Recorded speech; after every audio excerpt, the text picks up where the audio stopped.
Welcome to the 8th edition of World Intellectual Property Forum.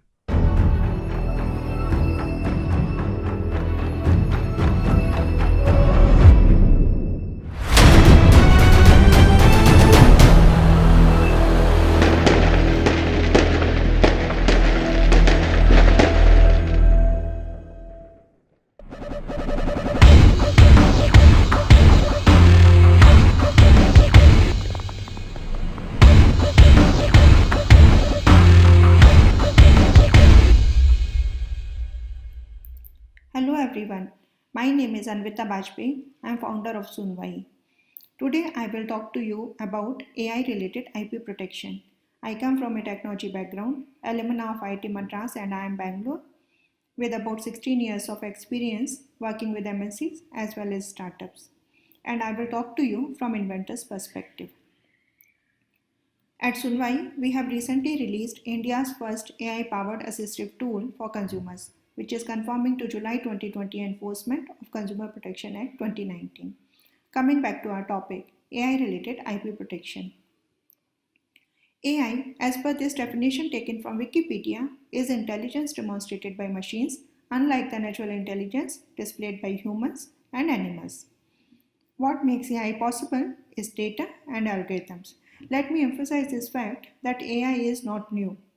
Earliest papers in the area of AI were written more than 50 years ago. Then what makes AI so popular today? It's the availability of compute, the cloud infrastructure, and internet that allows us to think of applications that we were unable to think 50 years ago or even 15 years ago. Earlier, before AI became so popular, business managers used to take advantage of analytical techniques to understand pattern in data to arrive at certain business decisions. But the volume of data that we handle today is so large that AI makes it possible for us to understand pattern in data and to come up with certain business decisions. Let's also look at impact of AI in your business.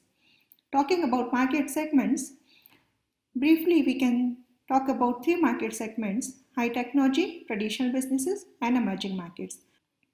Examples that we have seen in the previous slides, they fall under high technology market segments, where we strive for perfection. Fintech is a very good example that demonstrates how a traditional business such as banking has undergone so much of change. And we see how certain players have taken advantage of AI and blockchain based technologies to stay ahead in the game. Talking about emerging markets, reach, device, and compute are aspects to be considered when we think of solutions for emerging markets, such as solutions for agri-tech or microfinance in a rural scenario. Let's also look at some of the industry-specific examples, such as manufacturing. You might be aware of machine-to-machine communication or solutions such as predictive maintenance of machine health. Worker safety in mining sector is again a very needed solution. Let's also take an example from healthcare sector. When I was working with Wipro had a device called Assure Health, which was prescribed to a cardiac patient by a healthcare professional. This device was designed to monitor the heart condition of the patient and to notify doctor and relatives of the patient in case of any issue or the problem. In other industry sectors also, you might have experienced or created solutions using AI/ML algorithms or virtual reality based solutions to serve a business need. And there is always a scope of innovation or coming up with a new IP to improve an existing solution or to come up with a new solutions. And these are very exciting times for industry where COVID has accelerated the digital transformation by approximately 5 to 6 years. So as per this report by thinkwithgoogle.com, which says now is the time to reset, pivot, and think big to transform your business operations to match new digital expectations. So now coming to the IP part of the presentation. So as you know, there are various kind of IP protection required for a business, such as copyright, design, trademark, and so on.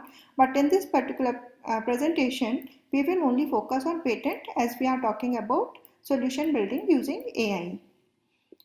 So patent, as per this definition taken from internet, grants the exclusive right to inventor for making, using, and selling a new product process for a limited period of time, which is subject to full disclosure of that product process, thereby protecting and rewarding the innovation. So, what are the key factors when we think of patentability of an idea? Number one, the idea has to be a novel idea. It has to be non-obvious, it has to be useful and unique. And point number two, in most of the jurisdiction, only man-made creations can be applied for patent grants. Now talking about business aspects of patenting and patent protection. And here I am talking from inventor's perspective.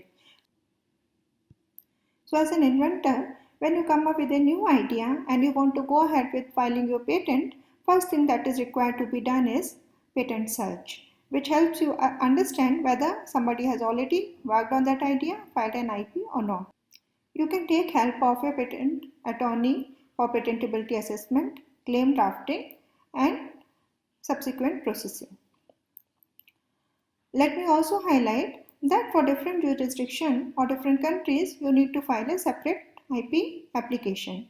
So if you see that your idea has a good business value in say country A and country B, you need to file two separate applications in both the countries.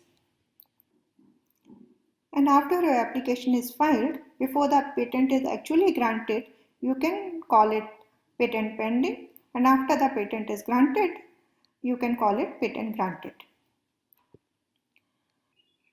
Now, after you filed your IP, you might also want to keep a watch in the market to understand whether anybody is infringing on your IP or not. Now, patent attorney again help you keep a watch in the market. And in case if anybody has infringed into your IP, patent attorney will also help you understand how you can go about enforcing your IP rights. Can you come up with a settlement or some kind of license agreement? Or in worst case, patent litigation is the way to assert your IP rights.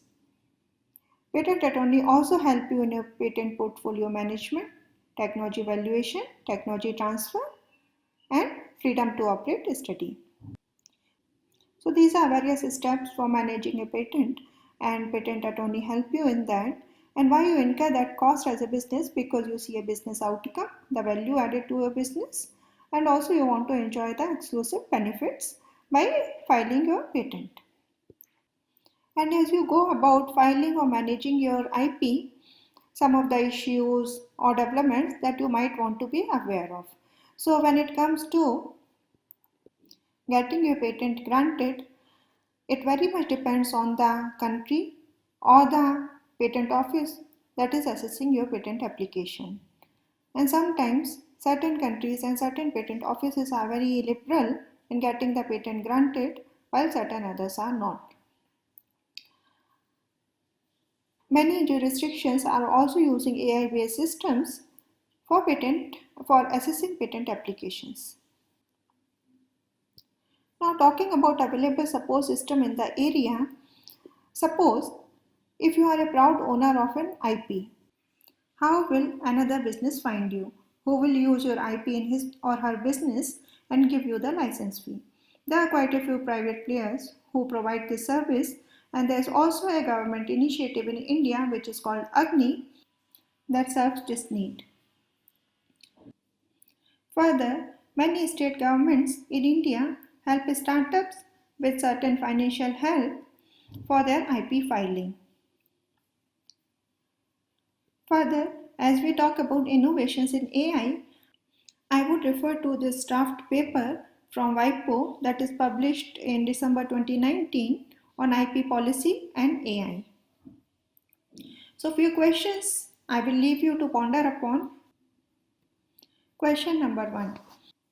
In case of machine learning, where the algorithm changes over time with access to data, is the disclosure of initial algorithm sufficient?